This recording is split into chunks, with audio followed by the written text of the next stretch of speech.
Bishanpur red light area में लोग शायद बेच देता है वो दोनों लड़की उसको। अच्छा। और उसका ही रॉकेट का कोई आदमी होगा, वो लड़की दोनों। और एक लड़की को मध्य प्रदेश से लाकर के बिशनपुर मंडी में बेचा जाता है। उसके बाद उन्हें प्रेमनगर लाया जाता है। दोनों जगह पर उन्हें जिस फरोशी के काम में धकेला जाता है, प्रेमनगर बहादुरगंज, यहाँ पे उसको धंधा करवाने के लिए। और 9 बजे रात को फिर वो लोग यहाँ से टोटो करके, इसका रास्ता लगभग 1 महीना से इसका चल रहा है। कई बार पुलिस की गाड़ी को देख के भागने का कोशिश किया, लेकिन उन लोगों को पकड़ के उसको पीटा जाता था, बहुत मारा जाता था। आज 2 दिन पहले ये बयान दी है कि बहुत हमको पीटा गया है। इस तरह से बहन बेटियां आज भी महफूज नहीं है। लोग कहते हैं कि प्रेमनगर का ये अड्डा धड़ल्ले से चल रहा है, प्रशासन का रेड होता है, लेकिन इसे अस्थायी रूप से बंद नहीं किया जाता। बेचती है बिशनपुर रेड लाइट एरिया में, वहाँ का जो एक लेडी है उसका कद बताया जाएगा कि शॉर्ट हाइट की है। और वो 9 बजे उन लोगों को टोटो में चढ़ा करके 9 बजे सुबह यहाँ पहुँचाती है। बहादुरगंज के प्रेमनगर में भटकती हुई एक लड़की मिली। जब राहगीरों ने उनसे पूछा, यहाँ के जिम्मेदारों ने पूछा, अधनगन अवस्था में थी कि तुम कौन हो। बचा के रोड की तरफ नहीं भाग करके पीछे साइड से बाउंड्री वगैरह है उसको जंप करके मैं धान का खेत होते हुए भागी और धान का खेत में 2 घंटा तक छुप के रही। लड़की है मध्य प्रदेश से, ये पढ़ाई कर रही थी, गरीब घराने से। या बेटियां आपकी हो, उनकी इज्जत को महफूज रखना हम सबकी जिम्मेदारी होती है। आज एक ऐसी वारदात पेश आया जिसे देखकर आपके भी रूह कांप जाएंगे। बहादुरगंज के प्रेमनगर में भटकती हुई एक लड़की मिली। जब राहगीरों ने उनसे पूछा, यहाँ के जिम्मेदारों ने पूछा, अधनगन अवस्था में थी कि तुम कौन हो, किस तरह से क्यों भटक रही हो, तो सारा मामला पता चला।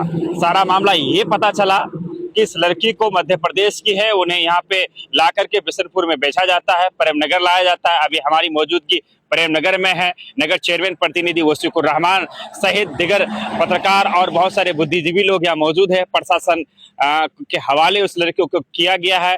क्या है पूरा मामला, आप थोड़ी बयान में सुनेंगे। नगर चेयरमैन प्रतिनिधि वसीकुर रहमान ने अपनी बातों को रखा है। हम चाहेंगे वीडियो में आप अंत तक जरूर बने रहे। किस तरह से बहन बेटियां आज भी महफूज नहीं है। लोग कहते हैं कि प्रेमनगर का ये अड्डा धड़ल्ले से चल रहा है, प्रशासन का रेड होता है, लेकिन इसे अस्थायी रूप से बंद नहीं किया जाता है। बार बार इस तरह की मामला प्रकाश में आता है, लेकिन हमारे जनप्रतिनिधि ना जाने क्यों खामोशी की चादर ओढ़े खामोश रहते हैं। आज एक बड़ा मामला प्रकाश में आया है और एक लड़की को मध्य प्रदेश से लाकर के बिशनपुर मंडी में बेचा जाता है। उसके बाद उन्हें प्रेमनगर लाया जाता है। दोनों जगह पर उन्हें जिस फरोशी के काम में धकेला जाता है, वो किसी तरह से भागते हुए खेत के जरिए से जो है सड़क पर वो अधनगन अवस्था में लोगों को मिलता है और जो लोग उनसे बातचीत करते हैं। हम चाहेंगे आप वीडियो में बने रहें, आपको पूरी जानकारी, तमाम तर चीजें आप सही से समझ पाएं। मामला ये है कि अभी हम लगभग आधा घंटा पहले हमारे घर गांव में हम कुछ इस पे गए थे, मशवरे में गए थे। वहाँ से एक लड़का का खबर आया कि एक लड़की यहाँ पे चौक की तरफ घूम रही है और रोते हुए है। तो हमको कौन लड़की है तो बताया, उसको हम आ रहे हैं। यहाँ जो आए तो देखे कि एक लड़की है जो BA पार्ट 2 की। उससे जब बात किए हम, उसका नाम भी वो बताई, घर का भी नाम बताई, उसके माँ से भी नंबर उसको याद था, मोबाइल वगैरह इसका छीन लिया गया था। अब विस्तार से ये है कि ये लड़की है मध्य प्रदेश से, ये पढ़ाई कर रही थी, गरीब घराने से है। तो ये कहा, उसके घर वालों ने प्रेशर दिया कि शादी करनी है और हम पढ़ा नहीं पाएंगे। तो लड़की का कहना है कि हम और भी पढ़ेंगे। तो ये लोग पढ़ाने के लिए इतना ये नहीं था, उसके पास फाइनेंशियल या इतना मजबूत नहीं था। तो जिसकी वजह से लड़की बोले कि हम अपने हिसाब से पढ़ेंगे। तो वो पटना आती है, खान सर का नाम सुन करके। खान सर के पास आकर के मुलाकात करती है। तो खान सर बोला कि मैं फ्री ऑफ कॉस्ट कोचिंग तो दे सकता हूँ, लेकिन मैं रहने और खाने का व्यवस्था आपको खुद करना है। तो ये लड़की किसी मॉल में 9 दिन जॉब भी की। तो उसका जॉब जो वहाँ कर रही थी, उसको इतना पैसा नहीं मिल रहा था। तो लड़की कहा कि हमको इससे ज़्यादा पैसे की ज़रूरत, रहने, भाड़ा और खाना का चाहिए। तो इधर की कोई लड़की है जो बिशनपुर साइड की है, वो 2 लड़की उधर वहाँ मॉल में शायद उसको मुलाकात हुई। तो वो 2 लड़की बोले कि हम लोग, इससे ये पूछी कि बहन आप क्या करती हैं, हमको भी मॉल पे काम कर रही है? पटना में। मॉल का नाम नहीं बताई, वो इतना डिटेल्स में पूछा नहीं। तो वो बोले कि हम लोग जॉब करते हैं, किसी पैकिंग, कपड़ा का पैकिंग का काम करते हैं और पैकिंग वहाँ पे हम लोग को 18,000 रुपये दिया जाता है। तो ये बोला कि हमको भी ले के चलिए, अगर अच्छा है तो कपड़ा का काम हम करेंगे। तो उसको लेके आ जाती है वो लोग। ये नाम जगह का क्यों बता नहीं पा रही, क्योंकि मध्य प्रदेश की है और यहाँ का किसी भी जिला या गाँव से वाकिफ नहीं है। तो वो उसको लेकर के बिशनपुर रेड लाइट एरिया में लोग शायद बेच देता है वो दोनों लड़की उसको। और उसका ही रॉकेट का कोई आदमी होगा, वो लड़की दोनों। वहाँ की जो रॉकेट में बेचती है बिशनपुर रेड लाइट एरिया में, वहाँ का जो एक लेडी है उसका कद बताया जाए कि शॉर्ट हाइट की है, और वो 9 बजे उन लोगों को टोटो में चढ़ा करके 9 बजे सुबह यहाँ पहुँचाती है, मतलब आपका प्रेम नगर बहादुरगंज, यहाँ पे उसको धंधा करवाने के लिए, और 9 बजे रात को फिर वो लोग यहाँ से टोटो करके, इसका रास्ता लगभग 1 महीना से इसका चल रहा था। ये कई बार पुलिस की गाड़ी को देख के भागने का कोशिश किया, लेकिन उन लोगों को पकड़ के उसको पीटा जाता था, बहुत मारा जाता था। आज 2 दिन पहले ये बयान दी है कि बहुत हमको पीटा गया है, तो आज मैं किसी तरह जान बचा के रोड की तरफ नहीं भाग करके पीछे साइड से बाउंड्री वगैरह है उसको जंप करके मैं धान का खेत होते हुए भागी, और धान का खेत में 2 घंटा तक छुप के रही, और अभी लगभग 10 साढ़े 10 बजे के आसपास वो लड़की बाहर आई कि कोई गाड़ी पकड़ेंगे तो यहाँ से निकलेंगे। तो यहाँ पे जो चौक में जो लड़के थे, ये लड़के लोग या जो आदमी थे, वो लोग बोले, पूछा उसको क्या बात है, वो अपनी आप बीती सुनाई उसको।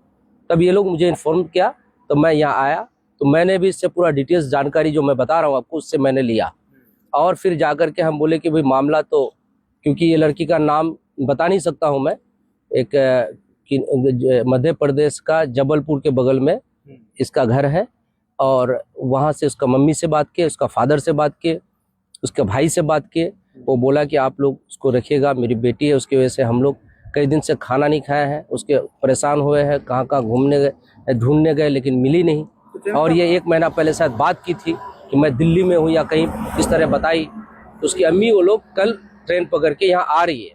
मैं बोला कि देखिए हम तो अपने पास इसको नहीं रख सकते हैं, क्योंकि जमाने के हिसाब से किसी लड़की को अपने पास आप नहीं रख सकते हैं। और मैंने अभी थाना फ़ोन किया, बहादुरगंज थाना से अभी यहाँ के जो इंचार्ज थे SHO, वो आए अपनी गाड़ी से, वो उसको महिला सिक्योरिटी के साथ उसको थाना लेके गए, और इनको बोला कि भाई जहाँ पे था उस जगह तो रेड होना चाहिए, ये आया कहाँ से, इसको रखा कौन, ये पता चल सकता है। ये जो रैकेट यहाँ पे काम कर रही है मानव तस्करी का, इन लोगों का पर्दाफाश होना चाहिए। इन लोगों को यहाँ से जब तक हटाया नहीं जाए, ये लोग अवैध तरीके से यहाँ रह रहे हैं। हाँ चंद्र साहब, इससे पहले भी 2 मामला ऐसे हुए हैं जो यही रेड लाइट एरिया से उठाया गया लड़की, लेकिन उसके बाद भी ये रेड लाइट एरिया लगातार चलते रहा है। इसको लेकर क्या, देखिए यहाँ पे लापरवाही प्रशासन के भी है, यहाँ के लोगों की भी है। जब कोई बात होती है तो पंचायती कर करके मामला को निपटा दिया जाता है। ये पंचायती करके मामला निपटाने का नहीं है। यहाँ पे हमारे समाज में बिल्कुल गलत हो रहा है, जो हमारे संस्कृति को ठेस पहुंचाया जा रहा है। हमारी यहाँ की बच्चियाँ उधर से स्कूल आती है, हमारी यहाँ की बच्चियाँ एक गांव से दूसरे गांव जाती है, तो देख के उन लोगों को शर्म सा महसूस होता है। तो ऐसे इलाके को, यहाँ से ऐसे रैकेट को जो यहाँ चल रहा है, इसको यहाँ पे तो बंद तुरंत ही कर देना चाहिए। मैं किशनगंज जिला कप्तान, पुलिस कप्तान सागर कुमार से भी ये मैसेज आपके थ्रू भेजना चाह रहा हूँ कि इस सब को यहाँ से जल्द हटाया जाए। ये लोग अवैध तरीके से धंधा कर रही है। ये लड़की आपको जीता जागता सबूत है। इसके साथ इस लोगों पर कार्रवाई होनी चाहिए, कड़ी से कड़ी कार्रवाई होनी चाहिए।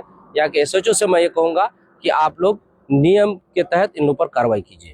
चंद्र साहब, जैसे आपने बताया कि लड़की जो है ना बिशनपुर में थी और बहादुरगंज में तकरीबन 1 महीने से लाया जा रहा था। जी, तो डेली उसको लाया जा रहा था, डेली को ले जाया जा रहा है। जी बताइए वो वैसे ही। अच्छा, तो आप ये बताइए कि जैसा आपने बताया कि लगातार ऐसे मामले देखे जा रहे हैं जो लड़कियों को अवैध तस्करी में जो है कि भेजा जा रहा है, मानव तस्करी में भेजा जा रहा है, तो इसके बावजूद भी अब तक कोई एक्शन नहीं हुआ है, क्योंकि जिले के कई जगहों पर ऐसे कार्य हो रही है। जी बिल्कुल, क्योंकि देखिए मैं कह रहा हूँ कि कहीं ना कहीं हर आदमी की कोताही है। समाज के जो लोग हैं इनकी भी हम कहेंगे कि ये लोग इस पर ध्यान नहीं दे रहे हैं, जो वरिष्ठ लोग हैं। और जैसे कि ये मामला में संज्ञान मेरे पास अभी आया, मैं तुरंत पुलिस वाले को बुलाया, आपको भी बुलाया, पत्रकारों को भी बुलाया, सारे लोगों को बुला करके ये मामले को उजागर करने का मैं कोशिश कर रहा हूँ। ये कानून के तहत ही ये काम होगा, मैं अपने हाथ में कानून को नहीं ले सकता हूँ। जब यहाँ के SHO से आपने कहा कि जो है अभी अबीलम जो है यहाँ किसके घर में रहती थी वह बच्ची और यहीं पे रेड होना चाहिए अबीलम, तो उन्होंने क्या जवाब दिया? उन्होंने कहा कि ऐसे कार्रवाई नहीं होती है और मैं इसको नियम और विधिवत कार्रवाई करूंगा, जो इसके लिए मजिस्ट्रेट बहाल करके मैं अपने आला अधिकारी से बात करके ही काम करूंगा, ये इन्होंने कहा अभी। और इसको लेकर तब मैं यहाँ पे लड़की उसके हवाले किया और वो लेके अभी थाना गए हैं। आप लोग भी इस मैसेज को आला अधिकारी तक पहुंचाइए, DGP पर पहुंचाइए, आपको SP तक पहुंचाइए, ये आप लोगों का भी काम है, समाज का आप लोग चौथा स्तंभ है, आप लोग इसको आगे बढ़ाइए। बहुत ठीक है।